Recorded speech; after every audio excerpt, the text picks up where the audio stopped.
মাত্র আমার হুকুম অমান্য করতেছে, যাও দেখি তারা, যাও দেখি তোমরা আমার হুকুম পালন করো, তোমরা জাহান্নামের দিকে তোমরা দৌড় দেও। ওই সমস্ত মুমিনরা চিন্তা করবেন আল্লাহ কোথায় কোথায় কোথায় যাওয়ার জন্য, এই জিনিস তারা চিন্তা করবে না। তারা চিন্তা করবে আল্লাহ আদেশ দিয়েছেন।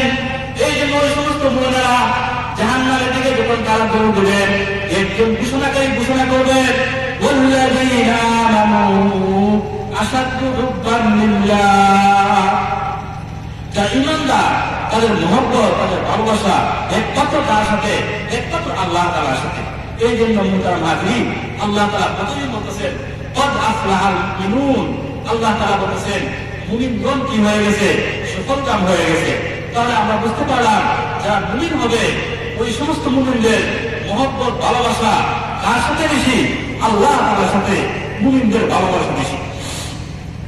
মুহতারাম হাজিরিন, আমাদের আগেকার যুগের সাহাবায়ে কেরাম তারা আল্লাহ এবং আল্লাহ রাসূলকে তারা মুমিন হয়ে কেমন মহব্বত করেছেন, তারা আল্লাহ তাআলাকে তারা কেমন ভালোবেসেছেন। ইমাম হুসাইন রাদিয়াল্লাহু তাআলা আনহু একবার তার বাবা আলী রাদিয়াল্লাহু তাআলা আনহুর সাথে কথা বলতেছিলেন। ইমাম হুসাইন রাদিয়াল্লাহু তাআলা আনহু বললেন, আব্বাজান আপনি কি আমাকে মহব্বত করেন না? আপনারা কি বলেন? বাবা সন্তানকে মহব্বত করে না করে না? অনেক মহব্বত করে। আলী রাদিয়াল্লাহু তাআলা তোমাকে মহব্বত করি। ইমাম হুসাইন রাদিয়াল্লাহু তাআলা আনহু বললেন, আব্বাজান আপনি কি আমার বড় ভাই হাসানকে মহব্বত করেন না? আলী রাদিয়াল্লাহু তাআলা বললেন, হ্যাঁ তোমার বড় ভাই হাসানকে মহব্বত করি। ইমাম হুসাইন রাদিয়াল্লাহু তাআলা আনহু কত কিছুক্ষণ প্রশ্ন করেন, আব্বাজান আপনি কি আমাদেরকে মহব্বত বেশি করেন নাকি আল্লাহ এবং আল্লাহ রাসূলকে বেশি মহব্বত করেন? ইমাম হুসাইন রাদিয়াল্লাহু তাআলা বললেন, আব্বাজান এই মুহূর্তে যদি আপনার কাছে রাসূল আকরাম সাল্লাল্লাহু আলাইহি ওয়াসাল্লামের পক্ষ থেকে জিহাদের বার্তা এসে যায়, জিহাদের এলান এসে যায়, তাহলে কি আপনি আমাদের মহব্বতে ঘুরে দেখবেন নাকি আল্লাহ এবং আল্লাহ রাসূলের মহব্বতে আপনি জিহাদে চলে যাবেন? সুবহানাল্লাহ। বাপ ছেলে কত সুন্দর প্রশ্ন করলেন, কত হিকমতপূর্ণ প্রশ্ন করলেন। তখন আলী রাদিয়াল্লাহু তাআলা বললেন, বাবা তোমাকে মহব্বত করি, তোমার বড় ভাইকে মহব্বত করি, কিন্তু আল্লাহ এবং আল্লাহ রাসূল যখন জিহাদের জন্য যখন ডাক দিবেন তখন তোমাদের মহব্বতকে আমি টিকে পেলে আল্লাহ এবং আল্লাহ রাসূলের মহব্বতে আমি আল্লাহ এবং আল্লাহ রাসূলের মহব্বতে আমি জিহাদি জাতি করব। সুবহানাল্লাহ। তাহলে দেখেন ছোট বাচ্চা সুন্দর বাবার সাথে কত সুন্দর প্রশ্ন করতেছেন।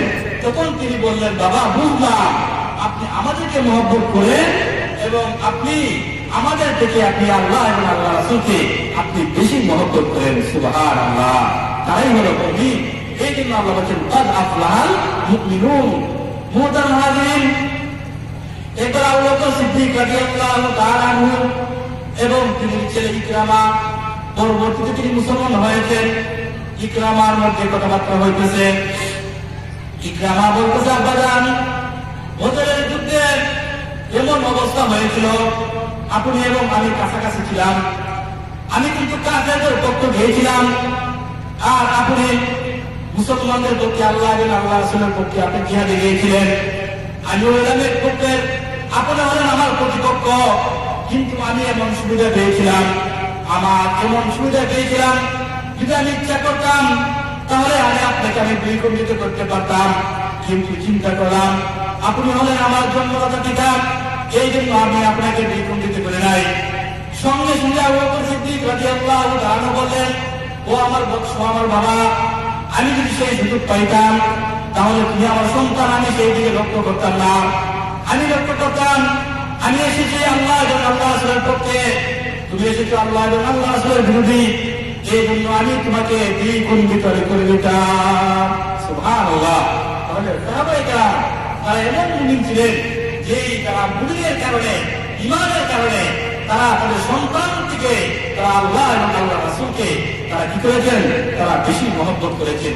এই জন্য মুহতারাম হাজিরিন, যারা মুমিন হবে তাদের মহব্বত কার সাথে বেশি হবে? তাদের মহব্বত আল্লাহ তাআলার সাথে বেশি হবে। এই জন্য আল্লাহ বলেছেন ওয়াল্লাযীনা আমানু আশাদ্দু হুব্বান লিল্লাহ। যারা ঈমানদার, যারা মুমিন মুত্তাকি তাদের ভালোবাসা একমাত্র আল্লাহ তাআলার জন্য।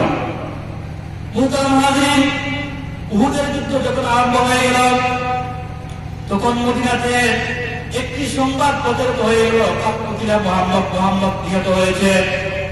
তখন মদিনার যে সমস্ত মহিলারা তারা চিন্তা করলো, নবী যদি আমাদের মধ্যে না থাকে তাহলে আমরা তাকে কি করব?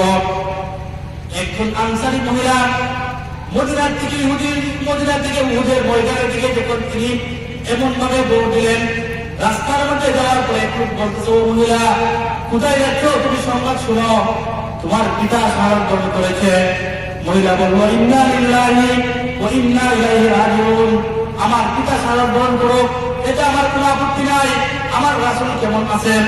এই কথা বলার পরে যখন আরেকটু সামনে অগ্রসর হইলেন, আরেকজন বলল, মহিলা তুমি ঠিক আছো, তোমার ভাই শাহাদাত বরণ করেছে। মহিলা বলল, ইন্না লিল্লাহি ওয়া ইন্না ইলাইহি রাজিউন। বলো আমার নবী কেমন রয়েছেন?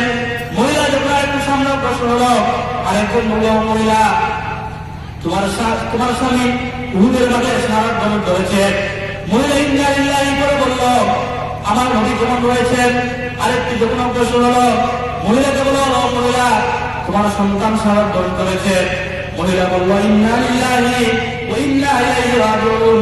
মহিলা ধারাবাহিকভাবে যখন শুনতে পেল তার বাবা শাহাদাত বরণ করেছে, তার ভাই শাহাদাত বরণ করেছেন, তার স্বামী শাহাদাত বরণ করেছে, তার সন্তান শাহাদাত বরণ করেছে, ওই মহিলা যখন আল্লাহ রাসূল সাল্লাল্লাহু আলাইহি ওয়াসাল্লামের কাছে গেল, গিয়ে দেখতো আল্লাহ রাসূল সাল্লাল্লাহু আলাইহি ওয়াসাল্লামকে দেখার পরে মহিলা বলল, ইয়া রাসূলুল্লাহ, আপনাকে দেখার সঙ্গে সঙ্গে আমার সমস্ত মুসিবত আমার থেকে দূর হয়ে গেল। সুবহানাল্লাহ। মুহতারাম হাজিরিন, সবগুলা শেষ করে দিলেন, তারপরও মহব্বত একমাত্র কার জন্য? আল্লাহ তাআলার জন্য। কি ছিল এই মহিলা? কি ছিল? মহব্বত ছিল।